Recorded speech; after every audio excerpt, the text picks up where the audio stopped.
ETF 시장에서 시가총액의 이 치열한 경쟁으로 시작된 것이 앞으로 순식간에 점점 더 큰 차이로 벌어질 것입니다.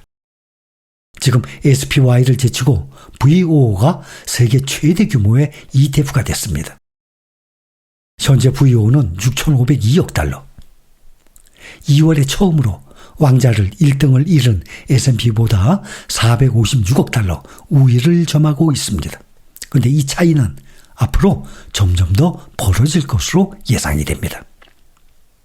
이러한 변화는 자금 흐름에 엄청난 차이에서 비롯이 되고 있는데 연초 이후 투자자들이 VOO에 600억 달러를 쏟아부은 반면에 SPY에서는 반대로 240억 달러를 인출했어요. 그러면 600억 달러, 240억 달러, 무려 840억 달러의 격차가 납니다.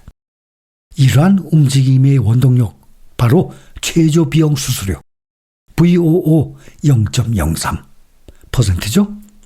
SPY 0.09%. 이렇게 수수료 비교하면 몇 배죠? 3배 차이가 나요. 이거는 시간이 지날수록 이 3배 차이는 동일한 지수를 추정하죠. S&P 500. 그러나 이 0.03, 0.09 아무것도 아닐 것 같지만 이것이 10년, 20년 시간이 지날수록 그 차이가 점점 커질 것입니다. 또 하지만 비용만으로는 또 모든 것을 또 소명할 수는 없어요. 왜냐하면 VOO 0.03%죠. 똑같은 IVV, 블랙록에 IVV 있어요. 이거 시가총액 3위죠. 그런데 서로 다르지 않습니까? VOO만 점점 시가총액이 훨씬 커져요. IVV는 자산 규모가 5,879억 달러로 세계 3위 ETF임에도 불구하고 연초 대비 13억 달러의 자금만 들어왔어요. 이러한 차이는 뱅가드 브랜드예요. 존 보글, 뱅가드 브랜드의 이 강점과 장기 투자자들 사이에서 뱅가드가 지닌 깊은 충성도를 보여주는 거예요. 이렇게 패시브 ETF의 창시자가 누굽니까? 뱅가드의 존 보글 아닙니까? 모든 주식을 소유하라. 뱅가드의 브랜드의 강점이에요, 이것이. 다른 ETF들이 동일한 가격에 동일한 투자 기회를 제공을 하더라도 투자자 친화적인 기업이라는 이 뱅가드의 명성은 여전히 뱅가드에게 유리한 경쟁 환경을 조성하고 있습니다. 그래서 투자이신 워런 버핏도 뱅가드의 VOO를 얘기하는 것입니다. 이러한 추세라면 VOO는 작년에 1,160억 달러의 유입을 기록했던 이 유입 기록을 경신할 것으로 예상이 됩니다. 2025년에 이미 그 절반 가까이 확보를 한 만큼 S&P 500 ETF 부문과 더 나아가서 ETF 시장에서 VOO의 지배력은 그 어느 때보다도 강력해 보입니다. 미국의 자산운용사 2위예요. 이 뱅가드가. 그런데 앞으로 1, 2년 안에 1위 블랙록을 제치고 상장지수 펀드 ETF의 왕자를 차지할 것으로 전망이 되고 있어요. 뱅가드가 자산 3조 2천억 달러, ETF 시장에서 2위를 차지하고 있어요. 세계 최대 자산 운용사보다 1,460억 달러 뒤처지고 있습니다.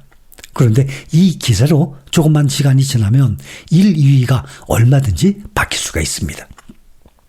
뱅가드가 올해 신규 자금 유입에서 1,310억 달러를 기록하면서 선두를 달리고 있는 반면에 블랙록은 그거의 반 610억 달러를 기록하면서 뱅가드가 약 1년 안에 블랙록을 앞지를 것으로 예상이 됩니다. 이것은 업계의 전문가들이 불과 몇 주 전만 해도 예측을 했던 것보다 훨씬 빠른 속도예요. 시장에서는 뱅가드가 1위 블랙록을 추월하는데 최소 10년은 걸릴 것으로 예상을 했어요.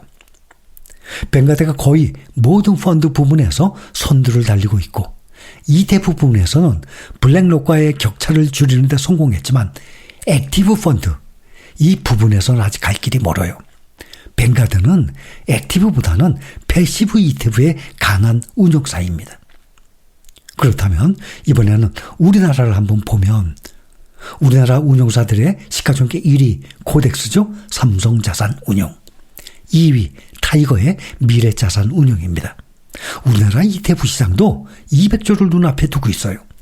지금 미국에 지금 ETF 시장으로 많은 돈이 들어오고 있듯이 우리나라도 지금 200조를 바로 눈앞에 두고 있습니다. 2002년에부터 시작했어요. 그러니까 23년 됐죠? ETF 시장이. 2002년 코덱스 200이라는 ETF, 항상 이거 설명을 해드렸죠? 코덱스 200과 S&P 500과 나스닥 100의 수익률 비교해드렸어요.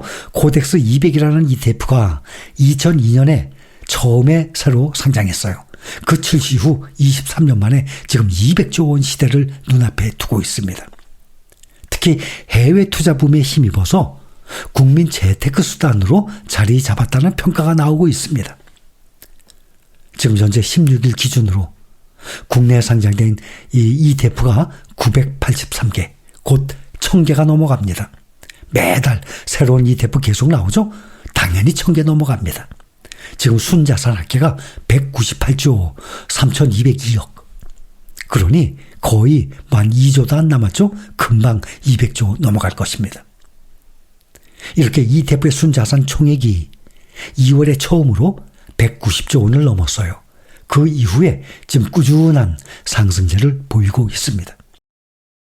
이 순자산 총액이 미국처럼 이달 들어서 급격히 불어난 것, 이것은 미중 무역 갈등 완화에 위험자산 선호 심리가 살아나고 있기 때문이라는 분석입니다.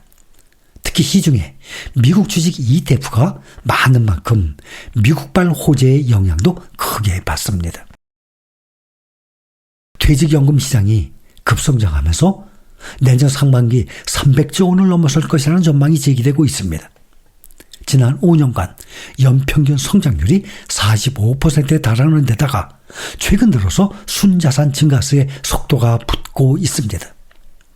한국 ETF 시장은 순자산 기준으로 세계 11위, 상품 수로는 4위, 거래량으로는 5위 규모입니다.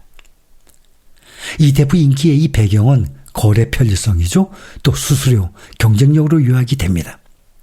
이제 다들 잘 알고 계시죠? 한 주 단위로 쉽게 사고 팔 수 있어요. 이런 주식의 장점을 갖췄어요. 또 여러 종목이나 자산을 모은 펀드에 투자하는 방식이어서 변동성이 낮아요. 안정성이 있는 거죠. 이게 큰 장점이에요. ETF는 주식처럼 쉽게 거래할 수 있는 데다가 변동성이 상대적으로 작아서 개인 투자자를 중심으로 인기를 얻고 있는 것입니다. 특히 국내 시장에서는 코로나 사태 이후에 해외 주식형 ETF를 중심으로 급성장했습니다. 지난 5년간 보면 국내 주식형 ETF 설정액이 18조 늘어났어요. 해외 주식형 ETF에는 그 2배, 37조가 새로 들어왔습니다.